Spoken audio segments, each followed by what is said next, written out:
I'm so ready to get my own generation mad with this one. It's almost as if every month there is another Zoomer making a video essay about some esoteric and ill-defined design aesthetic called Frutiger Aero. Later, with a failed attempt at social commentary, are 7 to 15 minute videos with the same pictures repeated over and over, most of them lacking an actual connection to the actual design language they seem to be talking about, with plenty of them even severely misrepresenting tech history and getting very simple things extremely wrong. It truly has become the newest cash cow for up-and-coming H-bomber guy wannabes. Also, lacking an actual connection to the actual design language. Jesus, that's great writing from myself. Depending on who you ask, Frutiger Aero means glossy buttons, gradients, skeuomorphism, mid-2000s futurism, Tokyo billboards, the Windows XP Bliss wallpaper, and the emotional impact of watching a PSP commercial in 2007. All of which, to anyone with decent vision and an IQ above room temperature, only coincide in the time they happened, and not at all in visual or behavioral elements. In other words, vibes. Just vibes. The last time somebody tried to make a counterpoint to the Frutiger Aero narrative, he got eaten alive in his own comment section, but he made a couple of mistakes in his thesis, which apparently immediately disqualify your points entirely. Number 1, he made the mistake of being old. At 39, he came off as a condescending boomer to the Gen Z folks who now find it chuggy to say chuggy.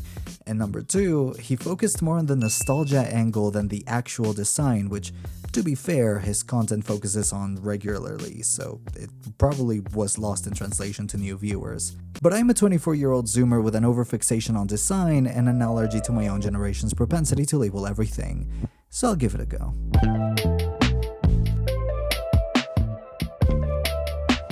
The term Frutiger Aero comes from merging the names of a font and a UI design language. Frutiger is a family of fonts made by Adrian Frutiger, and it's a humanist sans serif typeface.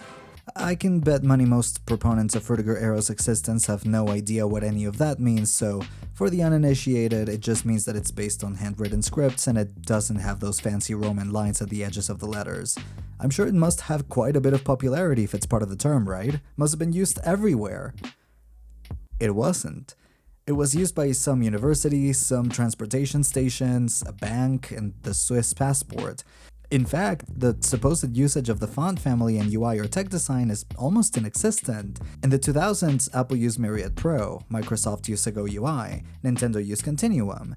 The closest tech-related business who used and still uses Frutiger is Radio Shack.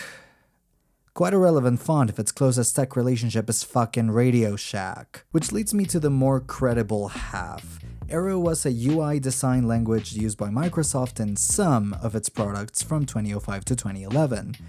Emphasis on some, not even all of them. Zune was already using Metro, as did Encarta, Xbox, and even its own website. Arguably, not even the entire Windows OS used it. To this day, there's a plethora of Windows elements vestigially hanging on from Windows 3.1 and 95. Aero in itself wasn't even a UI design language only. It was a suite of Windows features introduced to distract the general population away from mentioning Longhorn one more time. Please stop mentioning Longhorn, please. Aero included Aero Glass, which comprised the window borders, Aero Peek, which let you preview a window without opening it, Aero Shake, which nobody ever fucking used, and Aero Snap, which tiled windows to the sides of the display, directly copied from Linux styling window managers, and immediately patented by Microsoft, which I will mention anytime people imply it took Apple years to catch up to Windows with that feature. Apple legally couldn't add a feature like that until the patent expired. Aero was exclusively a Microsoft thing. Apple was still very focused on its own Aqua interface, which Aero took quite a lot of inspiration from. Most Linux desktops still looked primitive at best, and Android was doing God knows what. The only product I can think of that used a design paradigm close enough to Aero was the PS Vita home screen, just because of those bubble-looking icons. Aero wasn't, by any sense of the word, a trend. Tech companies actively avoided making UI that looked like that after seeing how it was a key component of Vista's failure. I'll insert the same image that they always use as an example here.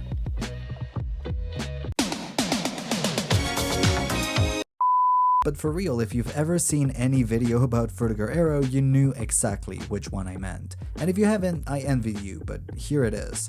The one with the all-in-one computer vomiting out a fish while soaked in the sea, in front of a bubble with a map of the Earth. This image is so weirdly composed it would give a Victorian child a seizure. Every, and I mean every video essay that tries to make the case for Frutiger Aero always displays this image as part of their slideshow, talking about how they remember a time when everything looked like this in the late 2000s, when design was more fun and interesting, followed by the same other 5 images with a similar aesthetic, broadly. There's a reason why their examples are always limited to relatively recent renders and a few screenshots. There just isn't enough time-accurate material to exemplify. Another very popular image exemplifying Frutiger Aero is this one. This cacophony of pasted images seem to all validate that this was in fact a common aesthetic, right? Well, let's break it down in order. A mass-produced clip art from Google search, some heart render that doesn't quite fit the aesthetic at all, a photo of yet another TV with fish coming out of it, a Nokia 3200 released in 2003, way before this aesthetic existed according to its proponents, though, in fairness, the one non-Windows thing that broadly matches it the most, an alternate logo for Microsoft's MSN service, a custom user-made theme either for Windows Media Player or Winamp, another mass-produced clip art, and iDog? How is that Frutiger Aero at all? Yet another mass-produced clip art, this one of a leaf wrapped around a very ponderable orb, a bunch of Apple products from the 2000s which are very much not Aero, a screenshot of a user-made theme which notably is trying to bring Windows 8 elements to Windows 7, the Windows Live Messenger icon right before they killed it, I will never forgive Microsoft for that, and a random fishbowl for good measure, I guess. Notably, the only elements of that image that actually fit that kind of aesthetic are all Microsoft related. The others are things that broadly happened around the time Microsoft used Aero or just shiny. If the only prerequisite to be Frutiger Aero is to be from the 2000s and kinda shiny, is that enough to make an aesthetic at all?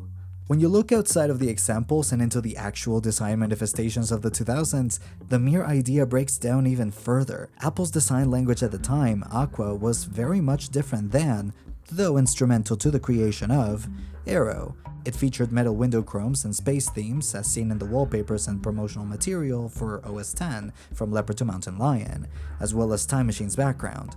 The only thing in common with Aero was the timing. Google and Android's design language, Holo, was also very different, characterized by flat, black backgrounds, neon blue highlights, unrealistic, solid 3D icons, symbols made up of outlines instead of solid elements, and very un-Frutiger fonts. The only thing in common with Aero was the timing. Even Sony's design language for its PlayStation products was much more similar to Holo than Aero. Flat icons, abstract wave-like backgrounds, solid light highlights, and a mixture of robotic and angelic sound design. Nintendo's was much more focused on plasticky white elements with lighter blue accents to match the hardware of the Wii. Even Xbox with Xbox 360 was already closer to Metro than Aero. The only thing in common with Aero was the timing. It's easy then to say, well, they're different aesthetics. And they are, but then that highlights how ill-defined Frutiger Aero really is. Some people would like to imply that all of that was Frutiger Aero, some want to imply that these are all offshoots of the same aesthetic, and some of them keep on creating cursed long names for the same images with an extra couple caveats. When you're making up aesthetic names that sound like telenovela names to the uninitiated, you know you're thinning out the soup a bit too much. Helvetica Aqua Aero.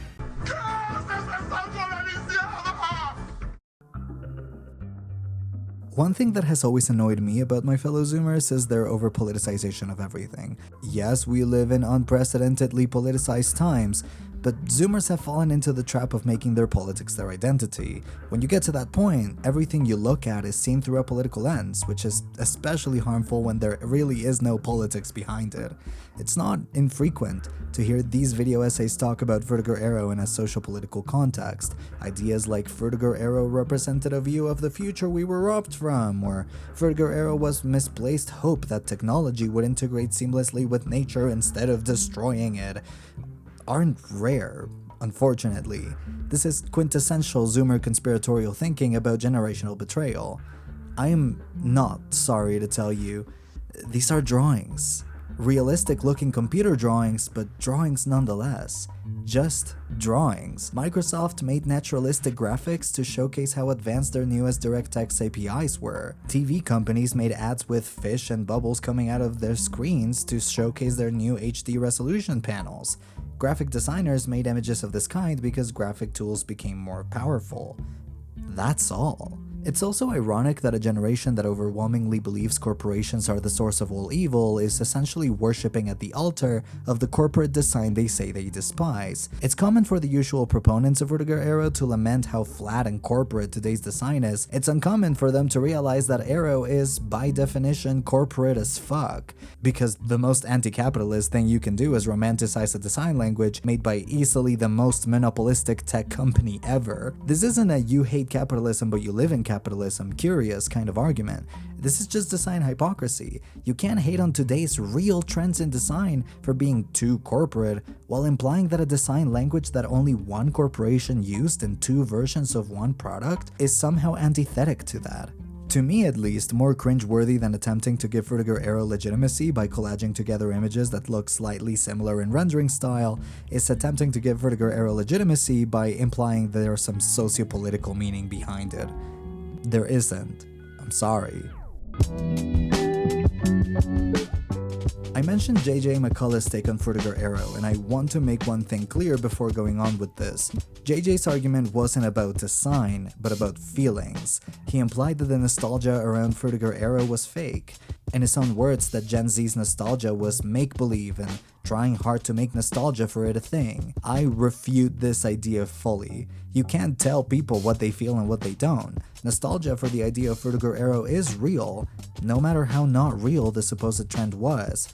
I do not deny the emotional weight that it could have. I don't believe that the nostalgia for Frutiger Aero is made up, just that the mere idea of Frutiger Aero is. Frutiger Aero, speaking psychologically and not design-wise, stems from Gen Z's propensity to overlabel, mixed with the tech community's twin habits of selective nostalgia and selective amnesia.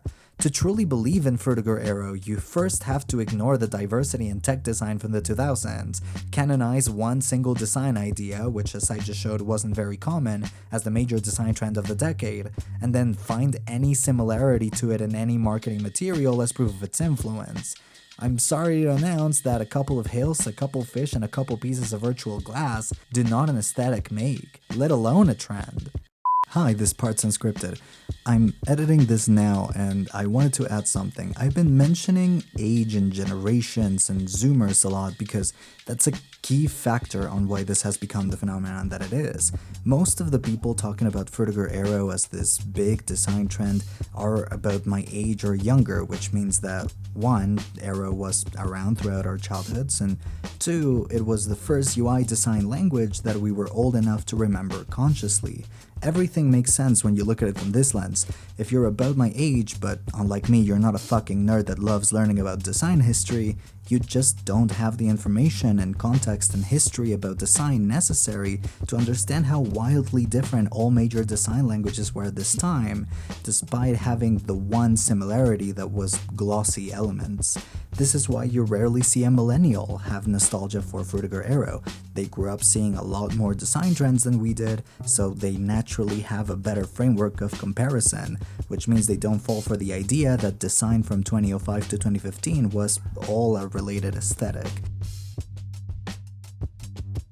I wonder if you'll allow me to be brutal here if the exaggeration of its influence stems from most of its proponents being terminally online.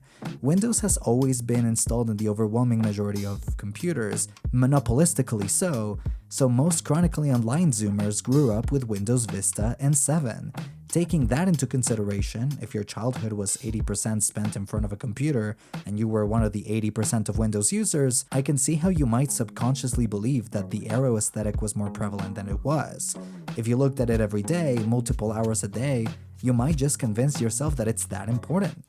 Let me make it clear that I don't consider myself immune to this because I wasn't terminally online. I was, more than most of my peers, but by the time I discovered Windows 7 even existed from my Windows XP netbook, I was already a year away from trying out Ubuntu for the first time, and slightly longer away from Windows 8's release. That diversity of UI design is perhaps what prevented me from also thinking of Frutiger Aero as a design era. All in all, it wasn't a dominant design, just the one you stared at the longest. If you care about design though, it matters to have a conversation about this because despite its ill-defined nature, It is undeniably a very popular concept, and its popularity is leading to influence design trends today. I hate the narrative that Apple's recently introduced liquid glass redesign is a copy of Aero, but I do believe Apple's decision to return to more ornate design schema was influenced by this increasing nostalgia for Aero and Aero-like elements. And as more people keep on making their disgust known towards flat design, it's natural that design will launch back into said ornamentation. With a rise of spatial computing and wearables, glassy and translucent design elements are more of a natural and inevitable design consideration than a choice. That's perhaps what Frutiger Aero would be if it was a real design trend. Frutiger Aero was not a trend in the 2000s by far, but it is today. And it is probably because its proponents have inadvertently given it the law of assumption treatment. Maybe, just maybe, we have convinced ourselves so hard that Frutiger Aero is real that we ended up manifesting it. Ooh, shiny.